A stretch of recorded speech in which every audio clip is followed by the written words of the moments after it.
का दिन महाराज, सरस्वती का दिन, जिस दिन जो बच्चा पढ़ने में कमजोर होता है उसके हाथ से बसंत पंचमी के दिन सरसों के 31 फूल शंकर जी को चढ़ा दिए जाते हैं तो बच्चा पढ़ने में अव्वल निकल जाता है। उसके बच्चे को कभी नहीं कह सकते कि पढ़ने बैठ, वो खुद बैठेगा। केवल आज बसंत पंचमी का दिन, एक ही दिन चढ़ता है और बात सरसों के पुष्प से भगवान शंकर का श्रृंगार किया जाता है या शिव को समर्पित किया जाता है।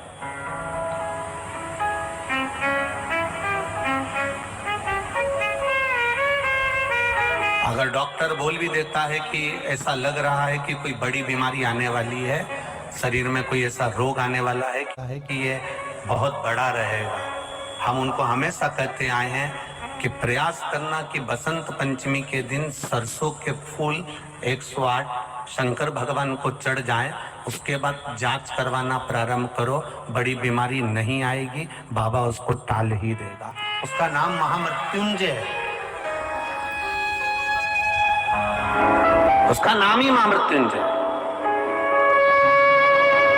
और हमने पहले भी बैतूल की कथा में कहा था कि सरसों का जो पुष्प होता है, कोई आप कार्य करने के लिए जा रहे हो, कोई ठेकेदारी करने के लिए जा रहे हो, उसमें भी सरसों का पुष्प देवाधिदेव महादेव के लिए बहुत प्रबल होता है,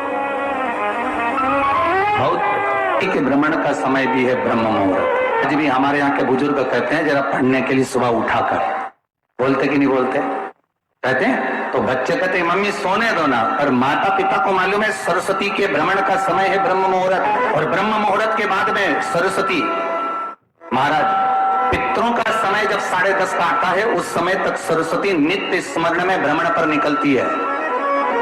सुबह ब्रह्म मुहूर्त से लेकर सुबह 10:30 बजे तक बच्चा जिस चीज को पढ़ेगा वो भूल नहीं सकता, ये पक्की गारंटी है। इसलिए स्कूलों का जो समय होता था वो सुबह का होता था, स्कूलों का समय दिन का नहीं होता था। आज बसंत पंचमी है इसलिए तो थोड़ा ज्ञात आ गया, उसका एक समय है सरस्वती का। कौन सा समय है? सुबह ब्रह्म मुहूर्त से लेकर जब पितरों का समय चालू होता है। पितरों का समय कौन सा है? 10:30 से 11:30, 12 बजे तक मान लो अपन, ये पितरों का समय। तो उस पितरों के समय से पहले माता सरस्वती का समय, उस पितरों से पहले माता लक्ष्मी का समय, ये निश्चित है।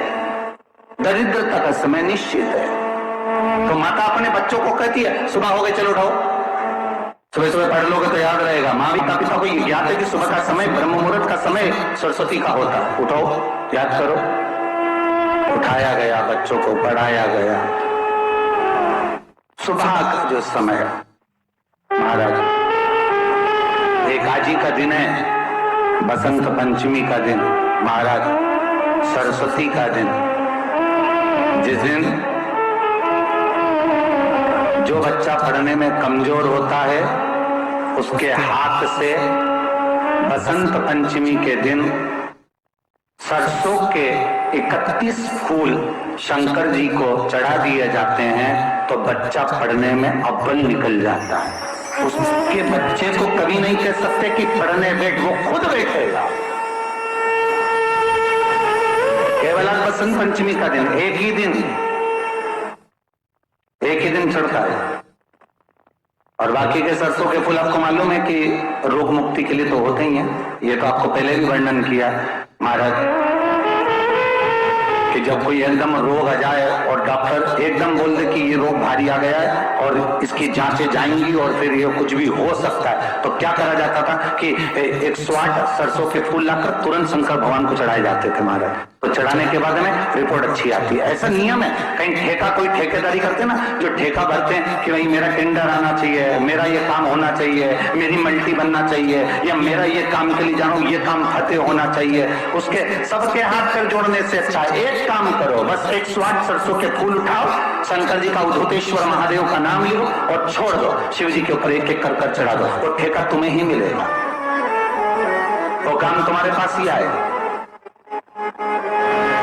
बस केवल ईश्वरमा, अर्थात ये जो क्रम है, ये वो क्रम तो 108 सरसों के फूल का आप कभी भी कर सकते हो, पर जो ये बच्चों के लिए किया जाता है वो केवल बसंत पंचमी के दिन ही होता है। महाराज आज ही के सरसों का पुष्प समर्पित किया भगवान शिव, आनंद की राशि है महाराज। सरस्वती सुबह ब्रह्म मुहूर्त में निकली,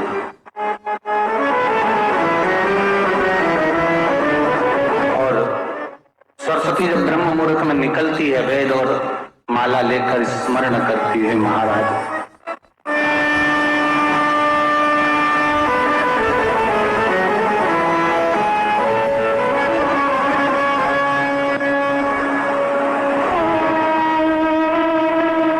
भ्रमण करती करती शारदा सरस्वती जब निकली,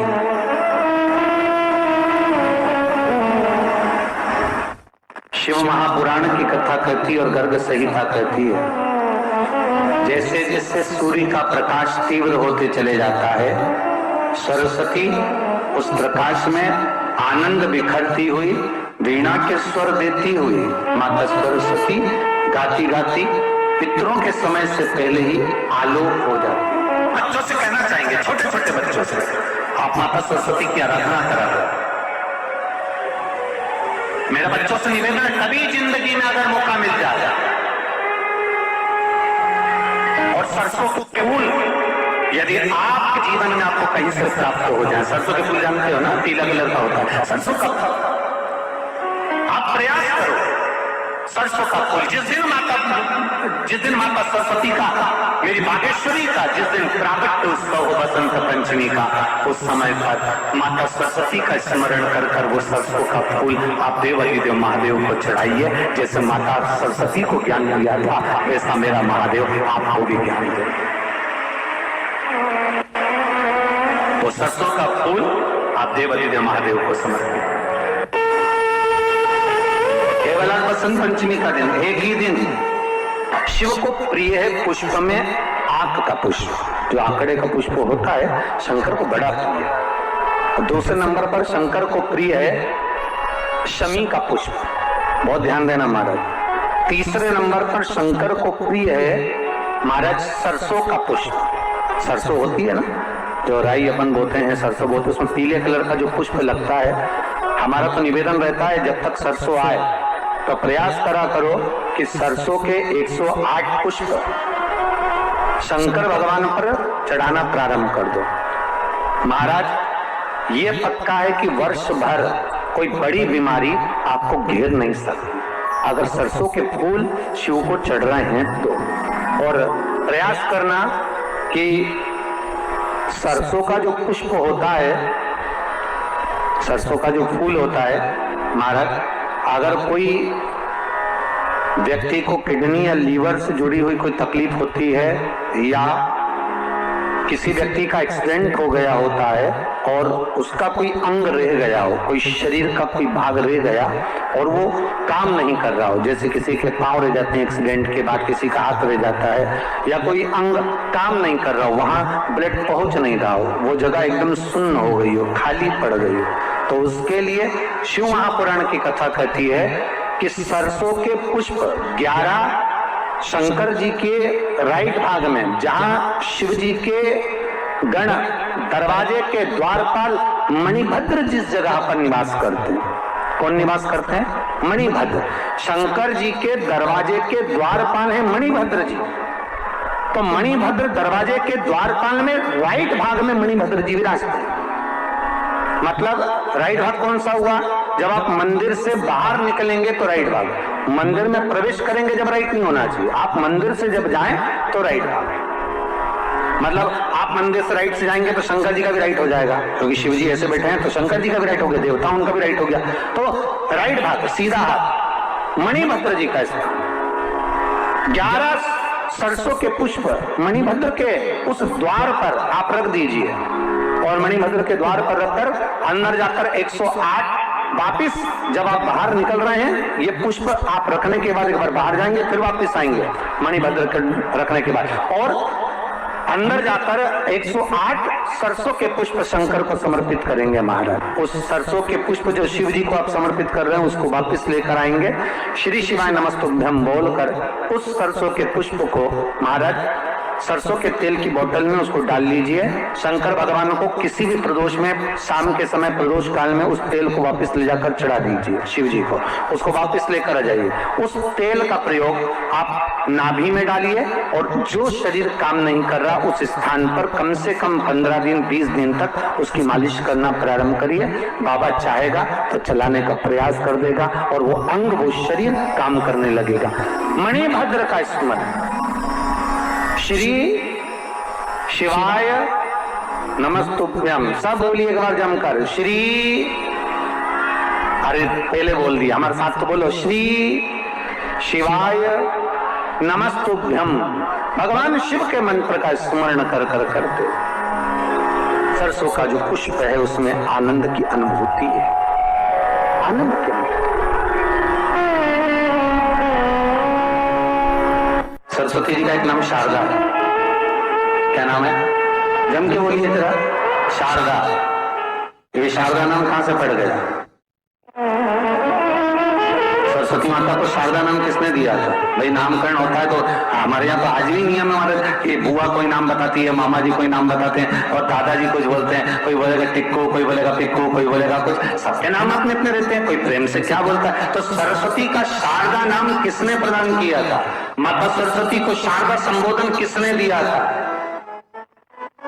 माता सरस्वती को शारदा का संबोधन किस समय पर प्रदान किया गया था? जिस समय पर शंकर और पार्वती भ्रमण पर निकल रहे थे और भगवान ब्रह्मदेव सरस्वती को ढूंढ रहे थे और माता सरस्वती को ढूंढते हुए ब्रह्मा जब भगवान शंकर की साक्षी में पहुंचे हैं तब भगवान शंकर से ब्रह्मदेव ने कहा आप कहीं सरस्वती को देखें तो मुझे भेजिएगा, मेरे पास में भेजिएगा।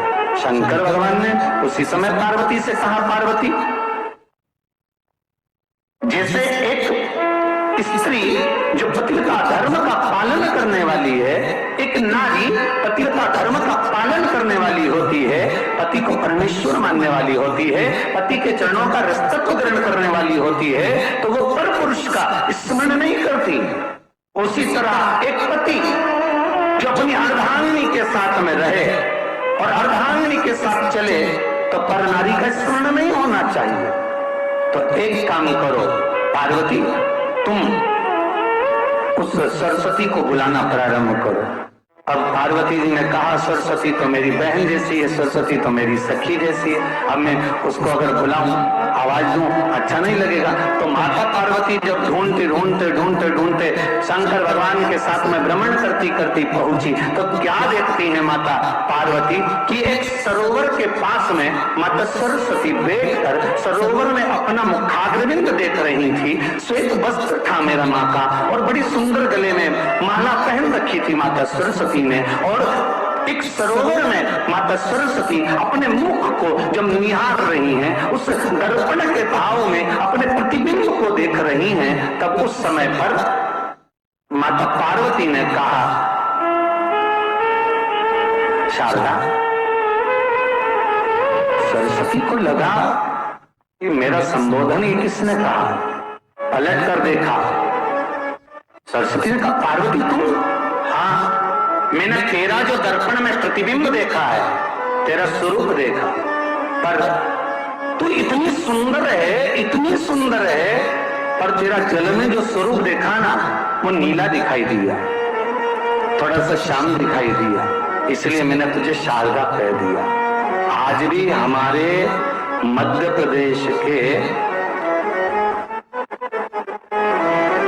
कटनी और सतना के बीच में मैहर में आज भी शारदा भवानी विराजमान है।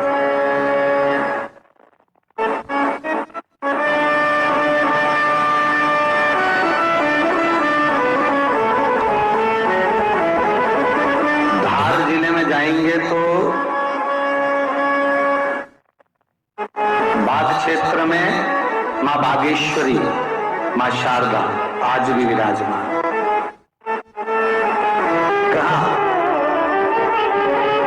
सरस्वती जी पूछी, पार्वती तुमने मेरे को शारदा क्यों कहा? क्योंकि तेरा जो प्रतिबिंब था वो श्याम नजर आ रहा था मुझे।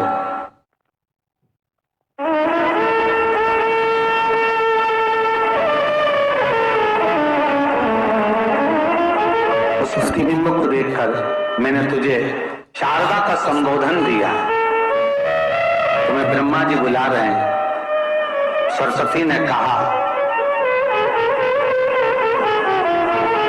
पार्वती मैया दीदी, आपने मुझे जो नाम दिया है, जगत के लोग, संसार के लोग मुझे इस नाम से जब पुकारेंगे तो ये शारदा, ये सरस्वती स्वयं उसके कंठ पर, उसके मस्तिष्क पर सदा विराजमान रहेगी। ये शारदा बनकर, इसलिए हमारे स्कूलों में, हमारे काव्य ग्रंथों में, हमारे जो कविगण रात्रि को जो काव्य पाठ करते हैं, कविता का स्मरण करते हैं, वो सरस्वती की वंदना नहीं करते, हे शारदे मां, शारदा की वंदना करते।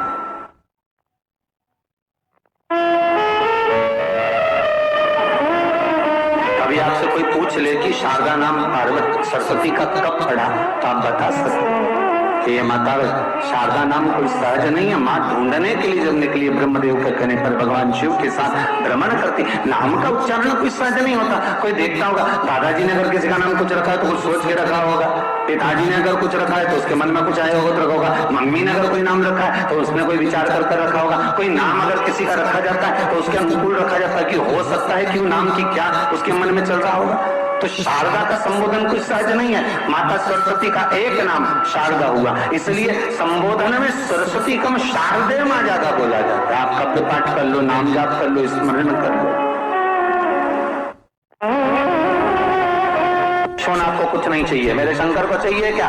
अगर आपके जीवन में ऐसा लगे कि बहुत बड़ी बीमारी आ गई और आपके घर का व्यक्ति वेंटिलेटर पर पड़ा हुआ है, तो शमी के वृक्ष के फूल ले आओ 7, और शमी के वृक्ष के 7 फूल लाकर एक एक फूल शंकर भगवान को श्री शिवाय नमस्तुभ्यं कहकर उस व्यक्ति के लिए जो पड़ा हुआ है, अंतिम सांसें गिन रहा है, जिसको अटैक आ गया, अंतिम सांसों में जो गिन रहा है, उसके नाम से भगवान शंकर पर चढ़ाना प्रारंभ कर दो। मात्र 7 पुष्प, उस शमी के वृक्ष के 7 पुत्र, 7 पुष्प आप शिव को समर्पित करिए, उसका नाम और गोत्र बोलकर, और भगवान शंकर का मूल मंत्र श्री शिवाय, जम के बोलिए श्री शिवाय नमस्तुभ्यं बोलकर एक एक शमी का फूल शंकर पर चढ़ाना प्रारंभ कर दो। फिर आगे वो विश्वनाथ की मर्जी है, वो प्राण कैसे लेकर वापिस आता है, उस काल से छुड़ाकर महाकाल कैसे लाता है, ये वो जाने। आपका फर्ज केवल आप अदा करिए। जब अंत में डॉक्टर भी हार जाते हैं, जब अंत में डॉक्टर भी कह देते हैं कि अब हमारे बस का नहीं है, अब तो उस परमात्मा के हाथ में, मतलब डॉक्टर को भी मालूम है कि एक को डॉक्टर बैठा हुआ, एक डॉक्टर और है, वो बस वो थोड़ा सा दूर तो रहता है और करीब भी बहुत है। कई लोग कहते हैं गुरुजी वो कैलाश पर रहता है बहुत, तो उनको बुलाएंगे तो आएंगे। हमने कहा कैलाश पर तो रहता ही नहीं है, जहां भक्त है वहां भगवान।